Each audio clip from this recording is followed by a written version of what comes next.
अंगद देव जी का जन्म मध्य दी सरा मुक्तसर पंजाब में हुआ था।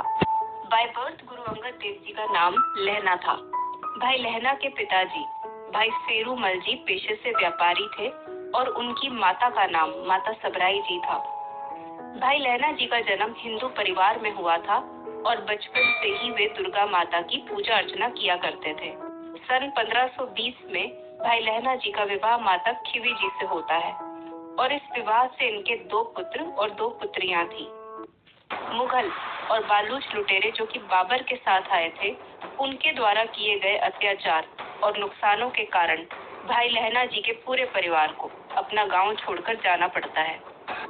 इसके बाद ये अपने परिवार के साथ खडूर नामक गांव में जाकर बस जाते हैं। भाई लहना जी हर साल भक्तों के जत्थे को लेकर ज्वालामुखी देवी के मंदिर में दर्शनों के लिए जाया करते थे। जब भाई लहना जी 27 वर्ष के हुए तो इनके जीवन में एक ऐसी घटना घटी जिसने इन्हें गुरु नानक देव जी का सिख बना दिया। वो घटना ऐसी थी कि गुरु नानक देव जी का एक सिख भाई जोधा जी खडूर गांव का ही रहने वाला था। एक सुबह भाई लहना जी ने भाई जोधा जी को शब्द गाते सुना। ऐसा शब्द, ऐसी वाणी जिसका प्रभाव भाई लहना जी के मन पर हुआ। उन्होंने भाई जोधा जी से इस शब्द के रचयिता यानी कि ऑथर के बारे में पूछा तो उन्हें पता चला कि ये वाणी गुरु नानक देव जी के मुख से निकली हुई है। ये शब्द आसा दीवार की 21वीं पौड़ी थी। जित सेविए सुख पाइए सो साहिब सदा संभालिए, जित कीता पाइए आपना सा कालपुरी क्यों कालिए, मंदा मूल न कीचई ते लम्मी नजर निहालिए, जो साहिब नाल ना हारिए ते वेहा पासा टालिए, किछु लाहे ऊपर कालिए। इस शब्द से उनके मन को इतनी शांति मिली कि उन्होंने गुरु नानक देव जी से मिलने का निश्चय कर लिया और भाई जोधा जी से पूछा कि गुरु नानक देव जी कहाँ रहते हैं। भाई जोधा जी ने कहा कि गुरु नानक देव जी का निवास करतारपुर में है। ये सुनकर भाई लहना जी ने गुरु नानक देव जी से मिलने का मन बना लिया और इस बार जब वे हर साल की तरह ज्वालामुखी देवी के दर्शनों के लिए निकले तो उन्होंने रास्ते में करतारपुर से होकर जाने का सोचा। गुरु नानक देव जी के साथ हुई उनकी पहली मुलाकात ने भाई लहना जी को इस हद तक बदल दिया कि उन्होंने देवी पूजन को छोड़कर गुरु नानक जी का सिख होना स्वीकार किया। तकरीबन 6 से 7 साल लहना जी ने करतारपुर में रहकर गुरु नानक देव जी की सेवा की, उनकी हर आज्ञा का पालन किया। गुरु नानक जी ने भाई लहना जी की बहुत परीक्षाएं ली, पर भाई लहना जी के मन में गुरु नानक जी के प्रति ऐसी भक्ति थी, ऐसा समर्पण था कि इन्होंने सभी परीक्षाओं को पास किया। 13 जून 1539 के दिन गुरु नानक देव जी ने भाई लहना जी को एक नया नाम दिया, अंगद, जिसका मतलब होता है वंस ओन लिम्ब, और इसके साथ ही उन्हें दूसरे गुरु नानक के रूप में स्थापित कर दिया।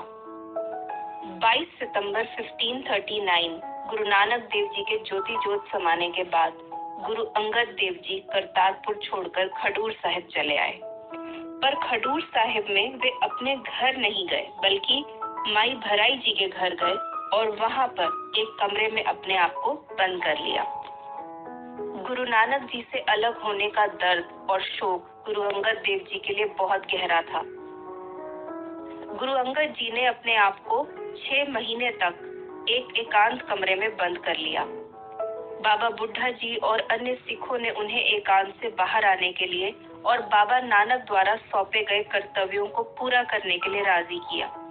संगतों की विनती को स्वीकार करके गुरु अंगद देव जी ने कार्यभार संभाला। गुरु अंगद जी ने गुरमुखी लिपि का आविष्कार किया।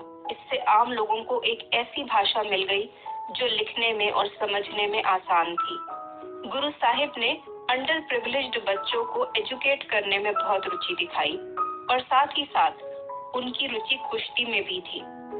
उनका ऐसा मानना था कि स्वस्थ मन केवल स्वस्थ शरीर में ही रह सकता है, तो इसके लिए उन्होंने मल अखाड़ों की स्थापना करवाई। इसीलिए वे संतों को प्रतिदिन व्यायाम करने को कहते और कुश्ती दंगल का आयोजन भी किया करते थे। गुरु नानक देव जी द्वारा शुरू की गई लंगर प्रथा को इन्होंने और विकसित किया। गुरु जी की पत्नी माता खिवी जी खुद रसोई में काम किया करती थी।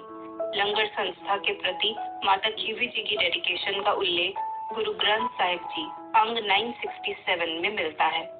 सिक्खी का प्रचार करने के लिए गुरु अंगद देव जी ने दूर दराज इलाकों तक यात्रा की और नए केंद्र स्थापित किए। कीरत करो, जो कि गुरु नानक देव जी के मूल सिद्धांतों में से एक है, उसी प्रिंसिपल को गुरु अंगद देव जी ने भी फॉलो किया। गुरु साहिब मोटी घास को ट्विस्ट करके डोरियां बनाते थे, जिसका इस्तेमाल खाट यानी कि चारपाई बनाने में किया जाता था। यही उनकी जीविका का साधन था। गुरु अंगद देव जी ने भाई पैरा मोखा जी को बुलाया, जो सुल्तानपुर लोधी में रहते थे। मोखा जी गुरुमुखी में बहुत पारंगत थे, इसीलिए गुरु अंगद देव जी ने भाई मोखा जी, भाई बालाजी और बाबा बुढ़ा जी को जन्म साखी लिखने के लिए कहा।